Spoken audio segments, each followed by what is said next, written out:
기도하시겠습니다. 고아와 압제당하는 자를 위하여 심판하사 세상에 속한 자가 다시는 위협하지 못하게 하시리이다. 거룩하신 하나님, 저희들을 붙들어 주시고 하나님 은혜 가운데 세워주옵소서.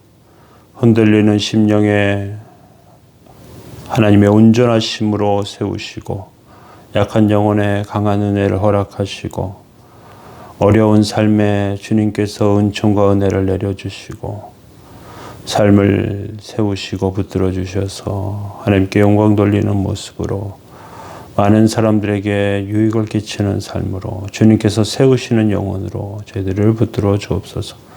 도우시고 함께 하시기 원합니다. 예수님의 이름으로 기도합니다. 아멘. 찬송가 134장 1절 찬송 드리겠습니다.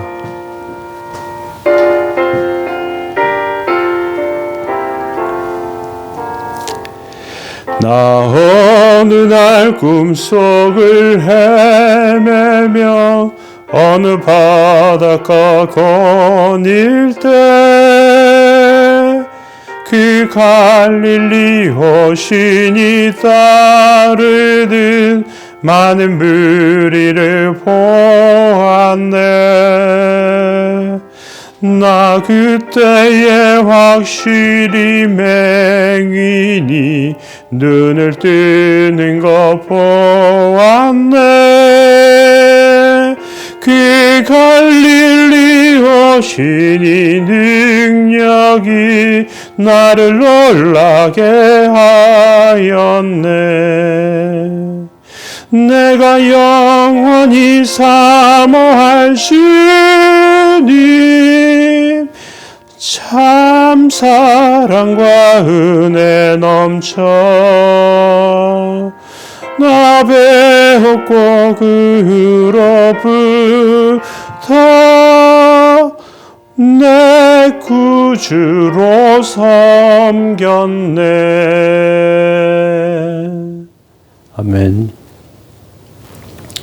시편 12절에서 18절 말씀 보시겠습니다.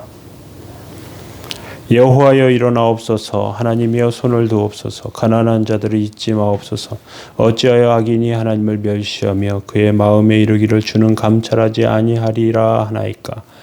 주께서는 보셨나이다. 주는 재앙과 원한을 감찰하시고 주의 손으로 갚으려 하오니 외로운 자가 주를 의지하나이다. 주는 벌써부터 고아를 도우시는 이시나이다. 악인의 팔을 꺾으소서. 악한 자의 악을 더 이상 찾아낼 수 없을 때까지 찾으소서. 여호와께서는 영원 무궁하도록 왕이시니 이방 나라들이 주의 땅에서 멸망하였나이다. 여호와여 주는 겸손한 자의 소원을 들으셨사오니 그들의 마음을 준비하시며 귀를 기울여 들으시고 고아와 압제당하는 자를 위하여 심판하사 세상에 속한 자가 다시는 위협하지 못하게 하시리이다. 아멘. 네, 오늘 시편 네 번째 시간입니다. 하나님의 심판이에요. 하나님의 심판. 오늘 시편 말씀 정말 성도들이 얼마나 원통한 가운데 하나님께 기도하게 되는가 생각했습니다. 그런데 결론이, 그런 원통한 자의 기도의 결론은 무엇이냐면 결국 하나님께서 심판하시고 약한 자들은 보호하시는 것입니다. 악한 자들에게 심판, 약한 자들에겐 하나님의 보호하심, 그것이 오늘 시편의 결론이라고 할 수 있습니다. 하나님의 백성은 내가 믿음만 가지고 순수하게만 살면 살아가는데 문제 없을 거라고 생각하는데, 그런데 악한 자들이 권세, 모략 이런 것들에 걸려들어서 내 믿음이 아무 힘도 없는 것처럼 그렇게 깨닫게 됩니다. 이때 갈등이 일어나요. 아무 소용도 없는 것 같은 신앙생활, 신앙의 길을 계속 걸어가야 하는지, 아니면 더 늦기 전에 세상을 따라가고 악한 자와 타협해야 하는지 고민하게 되죠. 그런데 여기서 알아야 될 것은 하나님이 우리를 택하셨으면 우리가 아무리 세상으로 가고 싶어도 하나님이 가도록 내버려 두시지 않습니다. 하나님이 붙잡아 주시고 그렇게 할 수밖에 없도록 코너로 몰아가시고요. 우리를 하나님 앞에 정말 부르짖게 하고 그리고 우리 현실에 드디어 개입하시기 시작합니다. 그렇기 때문에 우리 승리의 비결은 필사적으로 하나님께 구하는 것밖에 없습니다. 하나님께 기도하는 것밖에 없어요. 남들의 말과 행동 그것 생각하죠. 그것 따르지 마시고 하나님 말씀 붙잡고 기도하면 더 큰 능력과 은혜를 체험하게 됩니다. 12절 한번 보십시오. 여호와여 일어나옵소서.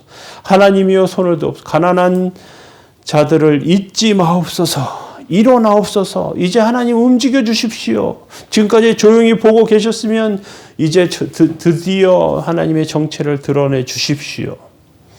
하나님이 손 드시면 하나님께서 움직이시면 악인이 행동 중단하게 됩니다. 그들의 권세와 모략 힘을 잃게 됩니다. 하나님 가난한 자들 잊지 말아주세요. 돈이 없어 어떤 일도 진행할 수 없었던 일들을 하나님 기억해 주십시오. 우리가 하나님께 무언가 요청할 때 돈으로 하는 것이 아닙니다. 기도로 하는 것입니다. 13절에 어찌하여 악인이 하나님을 멸시하며 그 마음에 이르기를 주는 감찰하지 아니하리라 하나이까. 하나님의 음모도 다 악행도 다 보고 계시고 듣고 계십니다. 건방진 자가 하나님을 속이려고 해요. 하나님은 때때로 그들로 하여금 실컷 악한 짓 하게 만드십니다. 그리고 그게 어떻게 되는지 그 악한 행동이 그 교활함이 결국 어떻게 드러나는지 하나님 보여주시는 것입니다. 하나님은 악인들의 재앙과 원한을 보시는 하나님이십니다. 그런데 왜 하나님께서 이들의 이런 세력이 나타나지 않도록 완전 원천적으로 막지 않고 두시는가? 그 이유는 대충 믿는 게 얼마나 위험한 일인지 알려주시기 위해서입니다. 14절에 보십시오.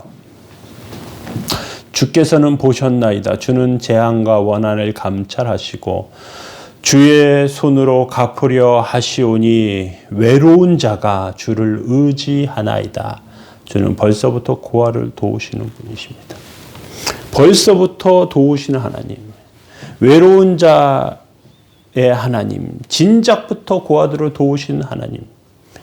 외로운 자 세상에서 도움받을 데가 없는 사람입니다. 힘없는 사람 하나님께 기도하면 도우신다는 거예요. 드디어 결정적인 기도가 이제 15, 16절에 나와요. 악인의 팔을 꺾고 서서 악한 자의 악을 더 이상 찾아낼 수 없을 때까지 찾으소서. 여호와께서는 영원 무궁하도록 왕이십니다. 이방 나라들이 주의 땅에서 멸망합니다. 악한 자의 팔을 꺾고 힘쓰지 못하게 하시고 모든 죄악, 잘못 낱낱이 드러내서 세상에 알리시고 악한 자가 권세 가지고 있을 때 자기들이 마치 신인 것처럼 아무 잘못도 할 수 없는 무슨 신성한 존재인 것처럼 그렇게 행동하는데 한순간에 무너지는 거죠. 모든 비리가 발각되어서 사람들로부터 경멸당하고 수치당하게 됩니다. 이방 나라들은 하나님 나라를 다스릴 자격이 없어요. 그들은 잠깐 권세 잡아서 바람처럼 지나가는 존재들입니다. 17절 보십시오. 여호와여 주는 겸손한 자의 소원을 들으셨사오니 그들의 마음을 준비하시며 귀를 기울여 들으시고. 하나님의 백성은 평소에 이와 같이 겸손해야 합니다. 결사적으로 부르짖고 부르짖어야 합니다. 그래야 원통한 일도 막을 수 있어요. 말로는 믿는다고 하면서 실제로 돈과 권력을 믿고 양다리를 걸칠 때 엄청난 대가를 치르게 됩니다. 어찌 보면 우리는 고와 같이 외로운 자들입니다. 항상 겸손하게 악이 틈타지 못하게 해야 합니다. 그래야 하나님께서 나타나십니다. 물건이 비닐에 쌓여 있으면 어떻게 해야 됩니까? 비닐을 벗겨내야 돼요. 우리 평소에 비닐을 씌워서 믿을 때가 있어요. 나를 하나님 앞에서 비닐로 싸고 하나님과 만나지 못하도록 이렇게 하고 있으면 하나님께서 나타나시고 역사하시지 못합니다. 우리는 그것을 다 벗겨내고 겸손하게 하나님 앞에 서면서 세워져야 합니다. 이렇게 하나님의 살아계심이 나타나는 삶의 가운데 증명되는 귀한 삶, 귀한 영혼들 다 되시기 바랍니다. 우리 기도하겠습니다. 사랑의 주님, 주의 은혜와 사랑 가운데 세우시고 하나님의 역사로 함께하여 주옵소서. 저희들의 영혼과 삶을 복주시고 하나님의 뜻을 이루는 복되고 거룩한 삶 다 되게 하여 주옵소서. 오늘도 도우시고 인도하시기 원합니다. 성도들의 삶을 지켜주시고 붙들어 주옵소서. 예수님의 이름으로 기도합니다. 아멘. 함께 기도하시겠습니다. 교회를 위해서, 성도들을 위해서, 말씀을 전하는 종을 위해서 함께 기도해 주시기 바랍니다.